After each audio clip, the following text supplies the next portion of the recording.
जय हिंद दोस्तों, कैसे हैं आप सब। मैं हिमांशु सोनी। आज हम लोग करने वाले हैं magnetic effect of electric current, lecture number 2। तो लास्ट वीडियो के अंदर हम लोगों ने इसका इंट्रोडक्शन पढ़ा था चैप्टर का, और उसमें हम लोगों ने ये देखा था मैग्नेटिक फील्ड होता क्या है, मैग्नेटिक फील्ड को रिप्रेजेंट कैसे किया जाता है। तो मैग्नेटिक फील्ड एक्चुअली में एक वेक्टर क्वांटिटी होती है, इसका मैग्नीट्यूड भी होता है और इसका डायरेक्शन भी होता है। तो डायरेक्शन को रिप्रेजेंट करने के लिए हम लोगों ने एक नई टर्म इंट्रोड्यूस की थी जिसका नाम था मैग्नेटिक फील्ड लाइन, या इसको आप बोल सकते हो magnetic line of force.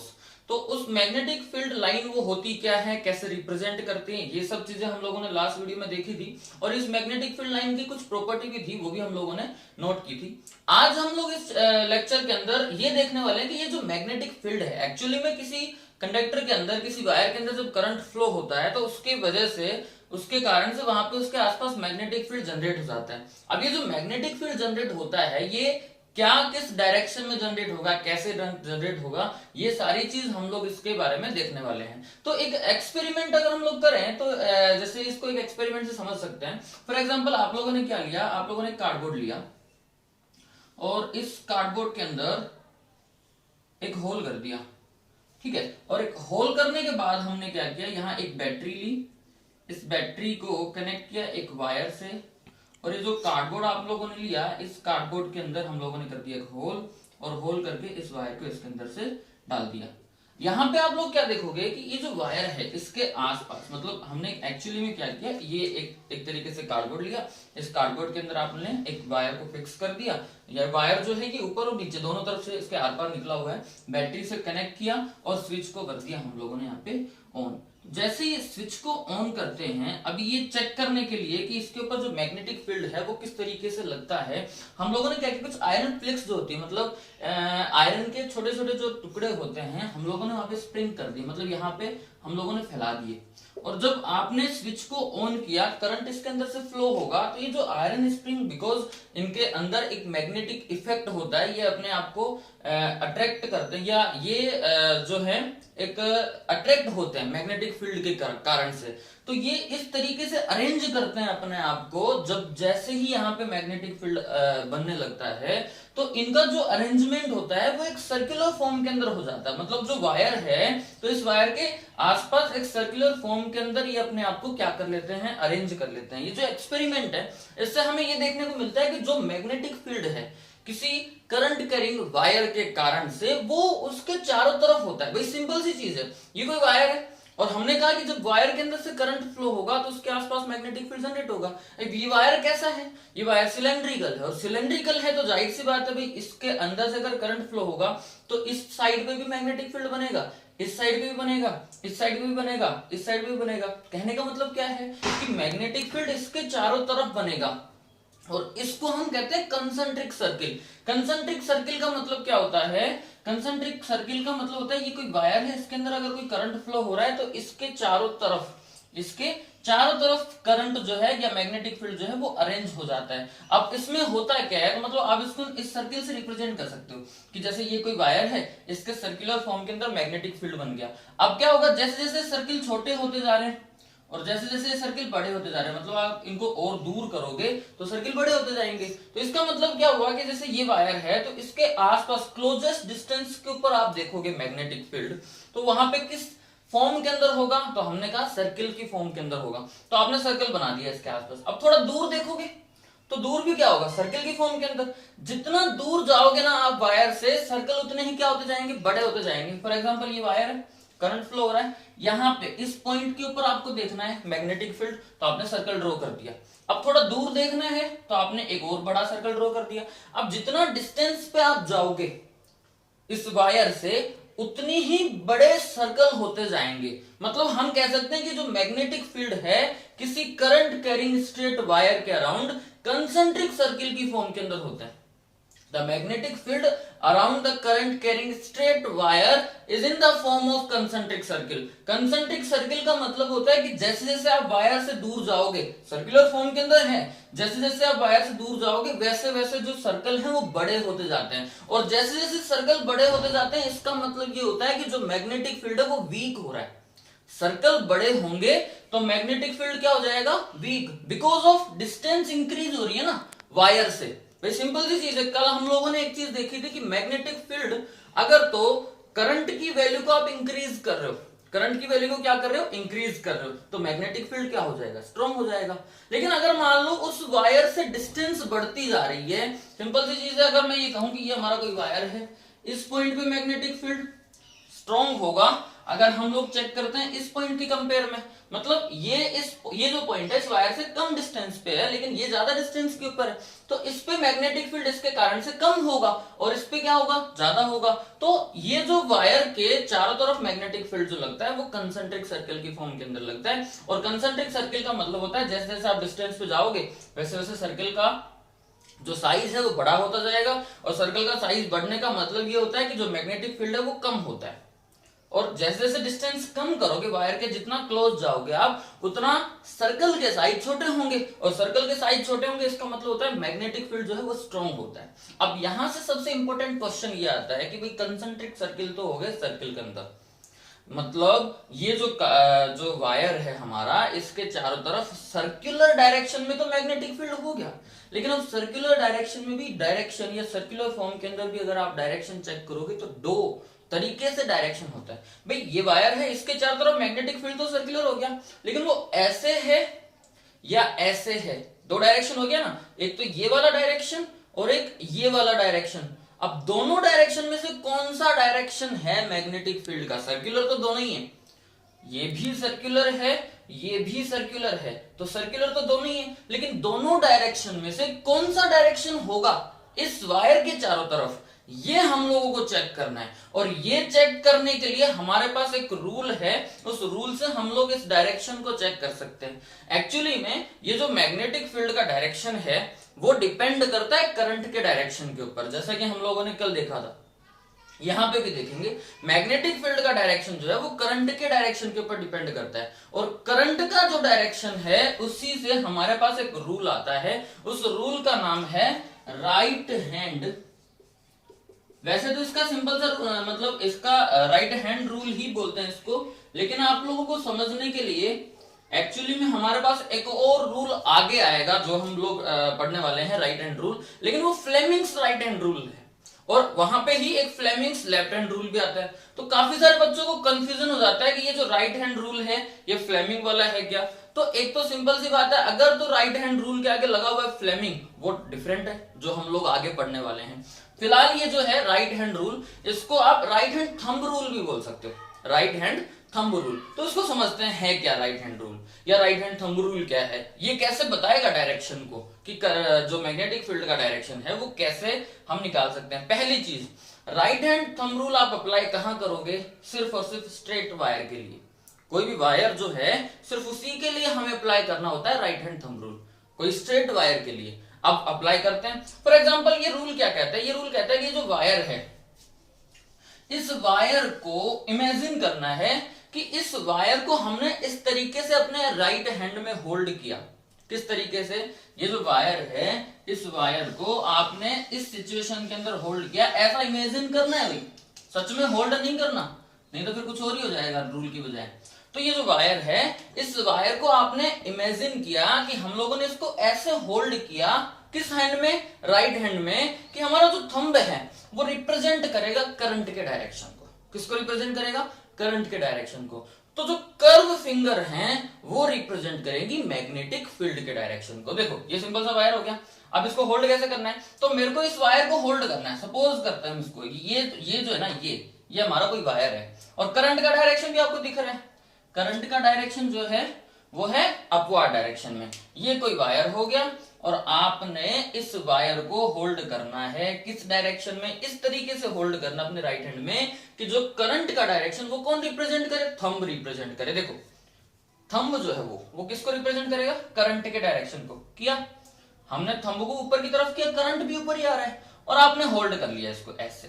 Clear है, मतलब हमने इस वायर को होल्ड किया इस सिचुएशन के अंदर कि थंब रिप्रेजेंट कर रहा है करंट के डायरेक्शन को, तो हमारी जो फिंगर का जो कर्व हो गया, ये कर्व दिख रहा है आपको, फिंगर का जो कर्व, ये रिप्रेजेंट करेगा मैग्नेटिक फील्ड के डायरेक्शन को।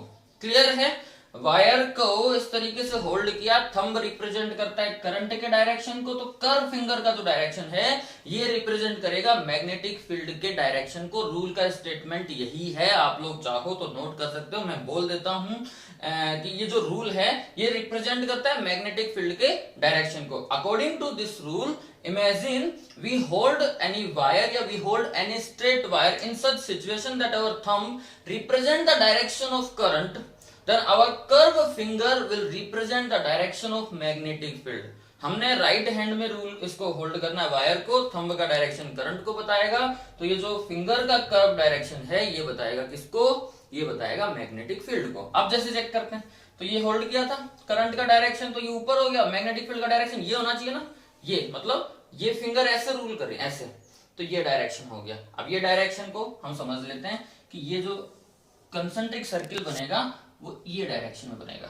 क्लियर? अगर इसी में मान लो करंट का डायरेक्शन अपोजिट हो जाता है, ये करंट का डायरेक्शन था पहले, अब मान लो करंट का डायरेक्शन हो गया ये, तो अब क्या होगा, अब भी हमको वही रूल लगाना है। अब मान लो ये वायर ये जो था इसमें करंट जा रहा है नीचे की तरफ डाउनवर्ड डायरेक्शन में, तो हमने इस तरीके से होल्ड कर लिया। अब जो फिंगर का डायरेक्शन ये ऐसे हो गया, मतलब आप एरो लगाओगे ऐसे, तो क्लॉकवाइज और एंटी क्लॉकवाइज समझ सकते हो। अगर तो नीचे है तो ये डायरेक्शन हो गया मैग्नेटिक फील्ड का, यहां समझने के लिए, मतलब ये हो गया क्लॉकवाइज डायरेक्शन, और अगर ऊपर होता तो ये डायरेक्शन होता, मतलब एंटी क्लॉकवाइज कंसेंट्रिक सर्किल के अंदर। This is the right hand rule या राइट हैंड थंब रूल, जो कि हम लोगों को मैग्नेटिक फील्ड का डायरेक्शन बताता है। इसी का एक दूसरा रूल है राइट हैंड स्क्रू रूल, वो बहुत कम आता है लेकिन फिर भी इसको समझ लेते हैं। वो यही रूल है, रूल सेम ऐसा ही है, बस उसको थोड़ा सा उसको टर्म को चेंज कर दिया। राइट हैंड स्क्रू, आप लोगों ने सबने स्क्रू देखा है ना। राइट हैंड स्क्रू मतलब एक ऐसा स्क्रू जिसको आप राइट हैंड की तरफ घुमाओगे, रोटेट करोगे तो वो आगे बढ़ेगा, मतलब आगे कसा जाएगा, और अगर इसको उल्टा घुमाओगे तो वो निकल जाएगा। तो मतलब एक ऐसा स्क्रू, राइट हैंड स्क्रू, उस स्क्रू से समझते हैं कि जो राइट हैंड स्क्रू है, अगर आप इसको रोटेट करवा रहे हो, मतलब राइट हैंड में इसको रोटेट करवा रहे हो, तो ये फॉरवर्ड डायरेक्शन में बढ़ेगा, और अगर अपोजिट करवा रहे हो तो ये पीछे आएगा। तो अगर स्क्रू के मूव करने का डायरेक्शन करंट को रिप्रेजेंट करता है, स्क्रू के मूव करने का डायरेक्शन करंट को रिप्रेजेंट करता है, तो उसके रोटेशन का डायरेक्शन रिप्रेजेंट करेगा मैग्नेटिक फील्ड को। रूल यही है, यही चीज बताएगा। मतलब ये है कि अगर मान लो हम स्क्रू को ऐसे रोटेट कर रहे हैं राइट हैंड की तरफ, तो ये ऊपर जाएगा। ऊपर जाने का मतलब ये डायरेक्शन अगर करंट का है तो रोटेशन का डायरेक्शन क्या हो गया, मैग्नेटिक फील्ड का। ये बताता है आपको राइट हैंड थंब रूल। ठीक है, इसके बाद हम लोग नेक्स्ट टॉपिक देखने वाले हैं। अब हमको देखना है magnetic field due to current carrying loop. देखो इससे पहले हम लोगों ने देखा था कि स्ट्रेट वायर, मतलब कोई स्ट्रेट वायर था तो उसके आसपास जो मैग्नेटिक फील्ड बन रहा था वो कैसे बन रहा था। अब हम लोगों को चेक करना है कि वो जो रूल लगाया था आप लोगों ने राइट हैंड थंब रूल, वो सिर्फ किसके लिए था, स्ट्रेट वायर के लिए, वो यहाँ लूप के लिए नहीं है। अब लूप के लिए जो है मैग्नेटिक फील्ड, इस लूप के कारण से मैग्नेटिक फील्ड किस फॉर्म में होने वाला है तो उसको समझते हैं।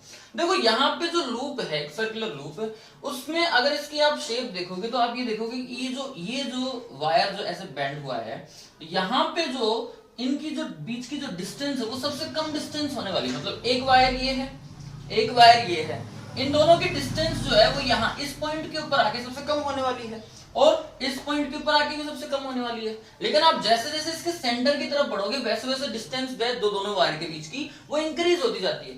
मतलब सिंपल सी बात है, यहाँ पे क्लोजनेस आती है, यहाँ पे भी और यहाँ पे भी, और यहाँ पे सबसे ज्यादा डिस्टेंस होती है इस लूप के अंदर। तो मैग्नेटिक फील्ड जैसा कि हम लोगों ने देखा था कि जैसे जैसे डिस्टेंस बढ़ती है वैसे वैसे वीक होगा, और जैसे जैसे डिस्टेंस कम होती है वैसे वैसे स्ट्रॉन्ग होगा। तो जब आप इस पॉइंट के ऊपर देखोगे यहाँ पे डिस्टेंस सबसे कम है, इस पॉइंट के ऊपर देखोगे यहाँ पे भी डिस्टेंस सबसे कम है, इन दोनों पॉइंट के ऊपर मैग्नेटिक फील्ड जो है वो बहुत ज्यादा स्ट्रॉन्ग होता है। मतलब कंसेंट्रिक सर्किल तो यहाँ पे भी होगा। फॉर एग्जाम्पल भाई ये वायर है ना, अगर आप सिर्फ इतने से पार्ट को लेते हो, इतने से पार्ट को, तो ये ऐसे हो गया, ये ऐसे इस फॉर्म में वायर तो है ये। अगर आप थोड़ी देर के लिए इसको स्ट्रेट वायर मान लो, क्योंकि आप लोगों ने सिर्फ इतना ही लिया हुआ है, तो इसको क्या मान लो, स्ट्रेट वायर, करंट का डायरेक्शन ये हो गया, तो मैग्नेटिक फील्ड सर्कुलर फॉर्म में होगा। तो यहाँ पे अगर आप चेक करने वाले हो मैग्नेटिक फील्ड, तो यहाँ पे कंसेंट्रिक सर्किल की फॉर्म के अंदर होगा डेफिनेटली। और वो जो सर्किल का जो साइज है वो जैसे मान लो कि ये जो वायर है और उसके ये कंसेंट्रिक सर्किल ऐसे हो गया, तो आप लोगों ने बनाने के लिए, समझने के लिए उसको ऐसे ड्रॉ कर दिया। अब जैसे जैसे इससे डिस्टेंस पे जाओगे वैसे वैसे साइज क्या होगा कंसेंट्रिक सर्किल का, ये फॉर एग्जांपल हम समझ रहे हैं कि ये डायरेक्शन हो गया, सिंपल सी बात है, कंसेंट्रिक सर्किल डिस्टेंस पे जाएंगे वैसे वैसे साइज क्या होता जाएगा, बढ़ता जाएगा, और डिस्टेंस कम करोगे साइज भी क्या होता जाएगा, कम होता जाएगा। सिमिलर थिंग आप यहां पे ड्रॉ करते हो, ठीक है, या ये कह रहा है यहाँ पे करंट ऐसे जा रहा था, तो यहाँ पे करंट जो है वो ऐसे आ रहा है, तो मैग्नेटिक फील्ड को समझ लेते हैं ऐसे हो रहा है, ठीक है। और बड़ा कर रहे हो या अगर छोटा करोगे तो साइज और कम होगा, और डिस्टेंस पे जाओगे तो साइज और बढ़ता जाएगा। कहने का मतलब क्या है कि जैसे इन पॉइंट के ऊपर देखोगे आप मैग्नेटिक फील्ड, तो कंसेंट्रिक सर्किल का साइज होता है छोटा, और जैसे जैसे डिस्टेंस पे जाओगे वैसे वैसे साइज क्या हो जाएगा, बड़ा। अब सिंपल सी बात है, जितना दूर जाओगे दोनों से वैसे वैसे डिस्टेंस क्या हो जाती है, बढ़ जाती है। लेकिन अगर आप चेक करोगे इसके सेंटर पे, मान लो ये इस लूप का सेंटर है, तो इसके सेंटर पे सबसे ज्यादा डिस्टेंस होती है दोनों वायर के बीच की, इधर से देखोगे तब भी और इधर से देखोगे तब भी। तो ये जो सेंटर है ना, इस सेंटर पे सबसे ज्यादा डिस्टेंस होती है, मतलब ये जो लूप है, जब आप इसके सेंटर पे मैग्नेटिक फील्ड चेक करोगे तो वो एज ए स्ट्रेट लाइन हो जाता है। मतलब जैसे जैसे सपोज करो कि सर्किल है, इनका साइज बढ़ता जा रहा है, तो आप बहुत दूर लेके जा रहे हो तो सर्किल का साइज और बड़ा हो जाएगा, तो और जब बड़ा हो जाएगा मतलब कि और बड़ा हो गया, इधर से भी और बड़ा हो गया, तो एक पॉइंट तो ऐसा आएगा ना कि ये जो सर्किल है ये अपीयर होगा आपको एक स्ट्रेट लाइन, वो इसका सेंटर है। मतलब किसी लूप के सेंटर पे अगर आप मैग्नेटिक फील्ड चेक करोगे तो वो एज ए स्ट्रेट लाइन होगा, मतलब ये है वो सर्किल का वो सर्कमफ्रेंस ही, लेकिन ये अपीयर कैसा होगा आपको, स्ट्रेट लाइन, ठीक है। ये लूप का मैग्नेटिक फील्ड होता है। पॉइंट के ऊपर इन पे देखोगे तो सर्कुलर फॉर्म के अंदर होगा, क्लोज सर्किल बनेंगे, डिस्टेंस पे जाओगे बड़े बड़े साइज हो जाएंगे, सेंटर पे चेक करोगे तो स्ट्रेट लाइन हो जाता है। तो ये था magnetic field due to current carrying loop. अब नेक्स्ट जो टॉपिक हमारा है हम उसको देखते हैं। अब हमें देखना है magnetic field due to current carrying solenoid. इससे पहले आपने स्ट्रेट वायर का देखा, फिर लूप का देखा, अब हम कर रहे हैं सोलेनोइड। तो पहले तो हम ये समझते हैं सोलेनोइड होती क्या है। देखो सोलेनोइड एक कोइल होती है, कोइल मतलब समझ रहे हो, मतलब कोई स्ट्रेट वायर है और उस स्ट्रेट वायर को ना आप एक सर्कुलर फॉर्म के अंदर बेंड करते जा रहे हो, बेंड करते जा रहे हो, करते जा रहे हो आगे, बहुत बड़े टर्न कर दिए उसके, मतलब स्प्रिंग होती है ना, उस स्प्रिंग की फॉर्म के अंदर हमने कर दिया।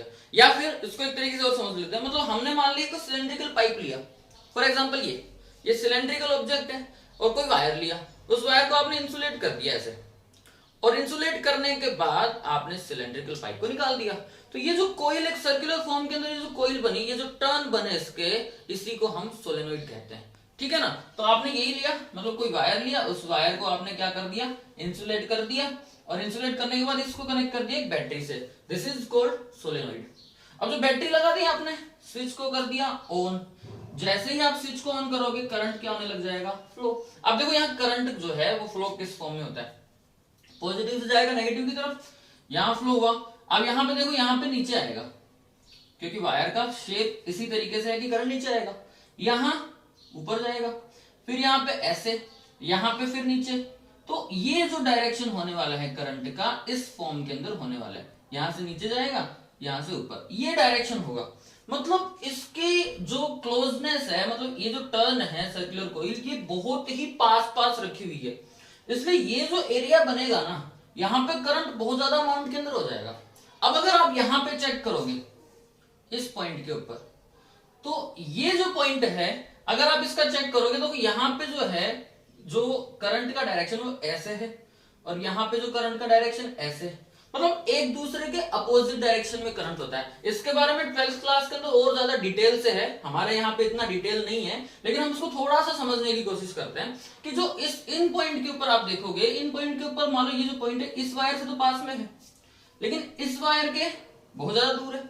ऐसे ही यहां पे अगर आप कोई पॉइंट चेक करोगे तो ये जो पॉइंट है इस वायर के तो पास है, लेकिन इस वायर के बहुत ज्यादा दूर है। तो डिस्टेंस इतनी होती है और करंट का डायरेक्शन अपोजिट होने की वजह से यहां पे इस वाले पार्ट के अंदर और इस वाले पार्ट के अंदर जो मैग्नेटिक फील्ड का जो डायरेक्शन है या मैग्नेटिक फील्ड जो है वो वीक होता है। लेकिन ये जो एरिया है, ये वाला, इस एरिया के अंदर मैग्नेटिक फील्ड जो होता है वो बहुत ही ज्यादा स्ट्रॉन्ग होता है, और इतना ज्यादा मैग्नेटिक फील्ड स्ट्रॉन्ग होता है कि ये जो सोलेनोइड है ये खुद एज अ मैग्नेट वर्क करने लगती है, मतलब ये खुद बिहेव करेगी एज मैग्नेट। अगर हम बात करें कि ये जो सोलेनोइड है इसका एक जो एंड है वो अपने आप बन जाएगा एन पोल, और दूसरा जो एंड है वो अपने आप क्या बन जाएगा एस पोल। मतलब ये जो सोलेनोइड है ये वर्क करेगी as a bar magnet. Bar magnet के जैसे दो एंड होते हैं N pole and S pole, उसी तरीके से इसके भी दो पोल होंगे N pole and S pole. Because of strong magnetic field, इस एरिया के अंदर बहुत ज्यादा मैग्नेटिक फील्ड होगा और ऊपर और नीचे कम होगा, इसलिए वीक होगा, इसलिए यहाँ पे ये खुद एज मैग्नेट वर्क करने लगती है। अब एज मैग्नेट अगर वर्क करने लगती है मतलब आपको अगर इसमें मैग्नेटिक फील्ड लाइन बनानी हो तो आप आराम से बना सकते हो, क्योंकि हमें पता है कि एन पोल से निकलती है आउटसाइड द मैग्नेट और एस पोल पे टर्मिनेट होती है। लास्ट लेक्चर के अंदर आप लोगों ने इसकी प्रॉपर्टी देखी थी।